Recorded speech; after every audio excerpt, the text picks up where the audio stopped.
जितेंद्र जी, सवाल आपसे है। निर्माण की शुरुआत के साथ अयोध्या में आर्थिक मोर्चे पर ये जो खासी तरक्की देखने को मिली है, उस लिहाज से अनुमान क्या लगाया जाए, कितना महत्वपूर्ण हो जाएगा अर्थव्यवस्था के लिहाज से आस्था का ये केंद्र? देखिए, ये कोई छोटा इवेंट नहीं है अपने आप में। ये एक आस्था से तो जुड़ा हुआ जरूर है, लेकिन एक हमारी संस्कृति को भी जो है वो एस्टैब्लिश करता है। लेकिन अगर हम इकोनॉमी की तरफ देखें तो आप इससे यही अंदाजा लगा सकते हैं कि केवल यूपी स्टेट का जो टैक्स रेवेन्यू है वो 20 से 25 हजार करोड़ रुपए बढ़ जाता है। अगर इस लेवल का अगर हम स्टेट रेवेन्यू देखेंगे, उसके बाद हम और दूसरों को जोड़े, एम्प्लॉयमेंट, रोजगार मिलेगा यूपी स्टेट के अंदर। इसके अलावा कंपनीज का जो एंट्रेंस होगा, एस्टैब्लिशमेंट ऑफ इंडस्ट्रीज होगा। तो जब हम इस लेवल का हम कोई अगर इवेंट देखते हैं, इस लेवल का डेवलपमेंट देखते हैं, तो निश्चित तौर पर इकोनॉमी को जो है वो बढ़ावा मिलना तय होता है। तो जैसा मैंने कहा, स्टेट का रेवेन्यू अपने आप में जो है एक उछाल लेके आएगा। यूपी स्टेट ऑलरेडी कई मामलों में जो है आगे चल रहा है। एम्प्लॉयमेंट होगा, हेल्थ इंफ्रास्ट्रक्चर होगा, इंडस्ट्रीज एस्टैब्लिशमेंट होगा। तो जब हम पूरी तरीके से इस तरह का हम जो एक उछाल देखते हैं, तो मुझे ऐसा लगता है कि कहीं ना कहीं जो है, जो हम बोल रहे हैं कि एक बूस्टर होगा इकोनॉमी के लिए, वो मेरी राय में होने वाला है। बिल्कुल बड़ी बात है आपने कही है, लेकिन इस बीच अमेरिकी कंपनी जेफरीज की एक रिपोर्ट में एक और बड़ा दावा किया गया है। एक साल में 60 लाख विदेशी प्रवासी यात्री अयोध्या पहुंचेंगे। एक साल में 5 करोड़ से ज्यादा पर्यटक पहुंचने का अनुमान जताया जा रहा है। यह महत्वपूर्ण हो जाता है समीर, क्योंकि पहले ही दिन दर्शन को देखते हुए जहां 1 लाख लोगों की बात कही गई थी, वहीं आज हमारे सामने देखिए 5 लाख श्रद्धालु पहले ही दिन दर्शन कर चुके हैं। अब इस रिपोर्ट के आधार पर एक और बड़ा दावा, जहां पर यह कहा जा रहा है कि एक साल में 60 लाख लोग अयोध्या पहुंचेंगे, यानी एक साल में 5 करोड़ से ज्यादा पर्यटक पहुंचने का ये अनुमान। बिल्कुल, एक दिन का आंकड़ा 5 लाख का, एक साल का आंकड़ा 5 करोड़ का, ये अनुमान जताया गया है। जेफरीज की रिपोर्ट के मुताबिक अयोध्या में हर साल आने वाले भक्तों की संख्या इतनी बड़ी होगी जो भारत ही नहीं, दुनिया के किसी भी धार्मिक स्थल को बहुत पीछे छोड़ देगी। तीर्थ स्थलों में सबसे आगे अयोध्या। सालाना कहां कितने श्रद्धालु आते हैं, इसका एक डेटा हम आपके सामने प्रस्तुत करने जा रहे हैं। अयोध्या में 5 करोड़ से ज्यादा श्रद्धालुओं के आने का अनुमान एक साल के अंदर अंदर लगाया गया है। वहीं अगर स्वर्ण मंदिर अमृतसर की बात करें, जो कि पंजाब में है, तो 3 से 3.5 करोड़ श्रद्धालु यहां पर हर साल आते हैं। अगर हम सऊदी अरब में मक्का की बात करें, मुसलमानों के पवित्र स्थल की, तो वहां करीब 2 करोड़ श्रद्धालु जायरीन पहुंचते हैं।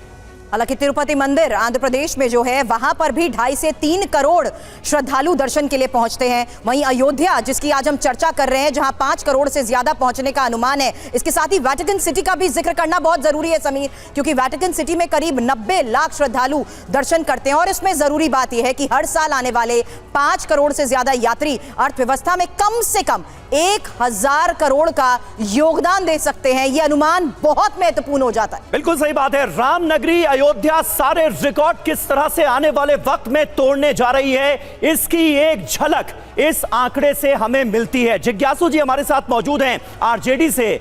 मैं आपसे जानना चाहूंगा, क्योंकि देखिए राम मंदिर को लेकर सवाल भी बहुत उठाए गए। बहुत सारे लोगों ने, राजनीतिक दलों ने यह सवाल उठाया कि भाई मंदिर बनाने में लगे हुए हैं, देश की अर्थव्यवस्था कहां जा रही है, विकास कहां कैसा हो रहा है, इस पर ध्यान नहीं है, स्कूल अस्पतालों पर ध्यान नहीं है। अब ये राम मंदिर और सनातन इकोनॉमी का जो नया चैप्टर खुलता हुआ नजर आ रहा है, इसे आप देश की अर्थव्यवस्था में कितना बड़ा योगदान मानते हैं? देखिए, आप तो शब्दकोश में आपने एक नया शब्द डाल दिया है जी, और ये तो कभी हम लोगों ने सुना नहीं था। अभी तो टॉमस पिकेटी भी हैरान हो जाएंगे। सनातनी अर्थव्यवस्था, क्या बात है। शाहिर ने कहा है, रोम रोम में बसने वाले राम, भेद तेरा कोई क्या पहचाने, जो तुझसा हो वही तुझे जाने। हाँ।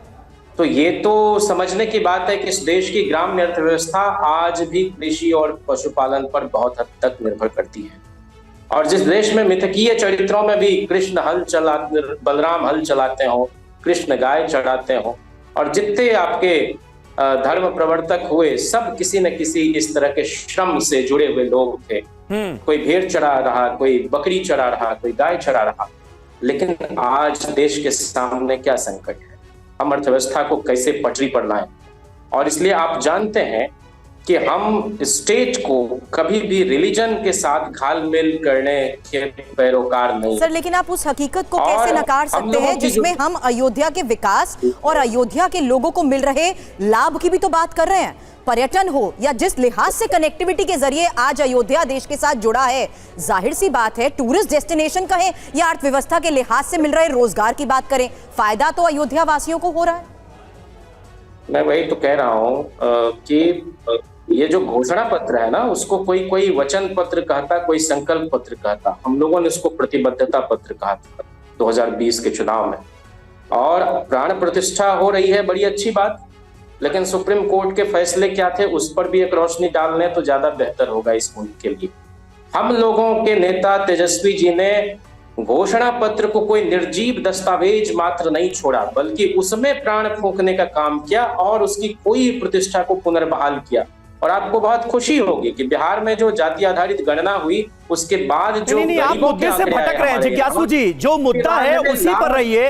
नहीं, सुनिए, पहले सवाल सुन लीजिए। मैं आपसे सिर्फ ये जानना चाह रहा हूं कि अभी जेफरीज की जो रिपोर्ट हमने आपके सामने रखी है, राम मंदिर, सनातन इकोनॉमी, हालांकि ये वर्ड आपको सही नहीं लगा, लेकिन इसके अलावा धार्मिक पर्यटन के आधार पर हमारे देश की अर्थव्यवस्था को जो फायदा होने वाला है हम उसका जिक्र कर रहे हैं। और जाहिर है फायदा होगा तो वो हम देशवासियों का ही फायदा है अल्टीमेटली। मैं क्या कह रहा हूं, आप इस देश को ऐसे चलाएंगे, इस देश को संविधान के दायरे में चलाएंगे। मैं कह रहा था कि जो 93 लाख, अरे भाई तो गैर संवैधानिक कौन सा काम हो गया? उसको स्वरोजगार से जोड़ने के लिए 66 व्यवसाय को हमारी सरकार ने चिन्हित किया। 2-2 लाख रुपए उन परिवारों को देगी और सरकार वापस नहीं लेगी। काम तो हमारा ये होना चाहिए था कि किसानों की आय कैसे दुगुनी होगी। मैं बार बार इस बात को दोहराता हूं। सर, आप दूसरे मुद्दे का जिक्र कर रहे हैं यहाँ पर। यहाँ किसानों की आय दुगनी होने के मुद्दे के लिहाज से चर्चा इस वक्त नहीं की जा रही, क्योंकि इस वक्त चर्चा हो रही है अयोध्या में हो रहे विकास की।